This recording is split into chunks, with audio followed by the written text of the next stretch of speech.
தமிழ்நாடு இது வரைக்கும் சோஃபார் இந்த பிரசிடென்ட் கலர்ஸை இந்தியாவில் 10 ஸ்டேட் தான் வாங்கியிருக்கு. மகாராஷ்டிரா, யூபி அது மாதிரி வரிசையாக வரும்.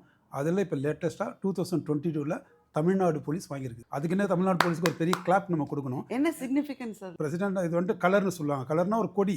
அந்த காலத்தில் ஒரு போருக்கு போகிறாங்கன்னு வச்சுங்களேன், அப்போ வந்துட்டு அந்த எதிரி வந்துட்டு ஒரு கொடி கொண்டு வருவாங்க. இவங்க ஒரு கொடி இருக்கும். அந்த கொடியை நீங்கள் பிடுங்கிட்டு வந்துட்டாலே அவன் தோத்ததா கணக்கு. அதான் அந்த கொடி தான் ஹானர். அந்த படை 2 படை சேரும்போது அந்த நாட்டோட கொடி இருக்கும்.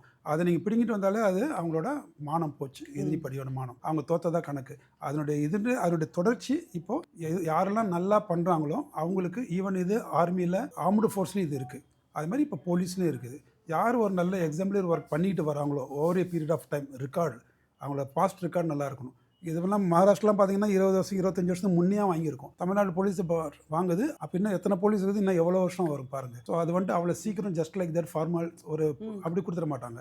இதுக்கு பின்னாடி இது வரைக்கும் எல்லாம் செஞ்சுட்டு இருந்தவங்களோட உழைப்பு இருக்குது.